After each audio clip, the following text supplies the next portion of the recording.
During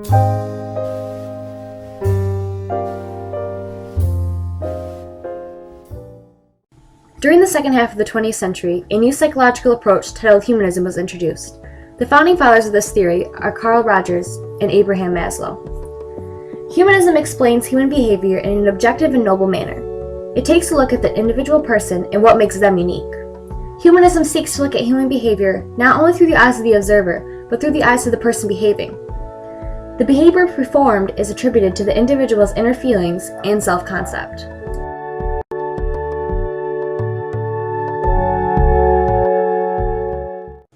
The term self-concept refers to the image that one holds of themselves. This is formed by many influences, but the most prominent factor is the interactions we share with people in our lives.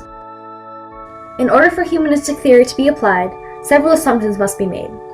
The first is that people have and exercise free will. This includes the choices that we make every day and the consequences that follow. The second assumption is that humans are basically good and have an inner drive to make themselves and those around them better. It assumes that people have the capacity to overcome hardship, pain, and despair. Maslow and Rogers also believe that humans are fundamentally different than animals because we are conscious beings capable of thought and language.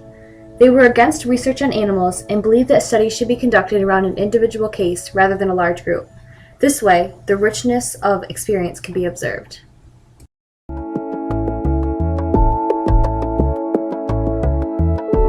Maslow introduced a concise way to compartmentalize and display people's innate desires or needs. This is famously referred to as Maslow's hierarchy of needs. This hierarchy began with 5 stages and grew to 8 during the 1960s and 70s. This graphical display is normally depicted in a pyramid shape as shown.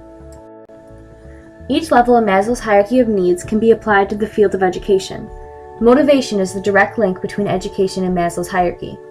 Each individual student's needs must be met in order to maximize learning. The higher up in the hierarchy a student is, the better their motivation will be, transferring to a better learning experience. The needs in Maslow's hierarchy are grouped into 2 separate categories: deficiency needs and growth needs. Each deficiency need arises from deprivation and must be met before upward mobility can occur. The first level encompasses all of our human physiological needs. This includes the need for water, shelter, air, sex, food, maintaining homeostasis, and sleep. All other needs become secondary to these essential desires. It is near impossible for a starving or severely sleep-deprived child to pay attention and learn. The National School Lunch Act and others like it have attempted to correct this issue by offering free or reduced lunch at school. The second deficiency level deals with safety and security. Everyone needs to be free from pain and fear of attack. If a child feels unsafe due to abuse or bullying, they may feel anxious and their fight or flight behavior may kick in.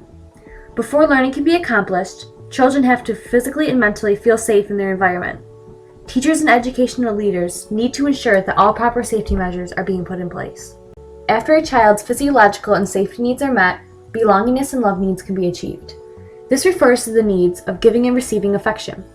It is especially important that children in an academic setting learn to trust and love one another. Students must feel as if they are an accepted member of their group. Teachers can encourage these type of bonds through group work, teamwork, and games. It's important that every student is involved in participating so that everyone benefits. The last of the deficiency needs deal with esteem. These are the desires to reach achievement and confidence. Students who have mastered this level will be willing to take risks. They will be cooperative and respectful. Teachers can very simply encourage healthy self-esteem by telling students, "Good job" or "Well done" when a student works to achieve a goal. If this need is not met, children will feel weak and helpless. A positive self-esteem helps to motivate and acts as a catalyst for learning. If deficiency needs are met, growth needs can be addressed. Growth needs stem from a desire to grow as a person. The first growth need is the cognitive desire to know, understand, and explore. This occurs when people seek more knowledge and understanding of topics of interest to them. They are essentially expanding their mind. Teachers and education professionals can encourage this through a hands-on interactive method of teaching. Keeping students engaged and excited encourages further exploration. It's also important that students are challenged through demanding material. Teachers should seek to avoid boredom whenever possible. The aesthetic needs center around an individual's craving for order, closure, and beauty. People seek out structure in life and crave completion or a set goal. People also seek out beautiful things such as vibrant color. Teachers should attempt to plan their lessons in a predictable, structured manner. By blocking or distinguishing between sections of material, students can better organize the information in their brains. Graphic organizers are a good way to visually lay out information. Teachers should also seek to use beautiful elements in their lessons whenever possible. After all of your needs are met, you reach the point of self-actualization. This means to make what you are potentially. This is the stage of self-fulfillment. You have realized and reached your full potential.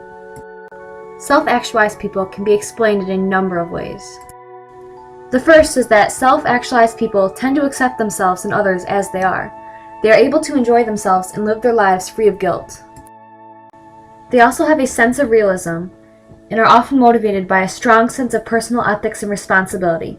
They enjoy applying their problem-solving skills to real-world situations and like helping others. Self-actualized people also have frequent peak experiences.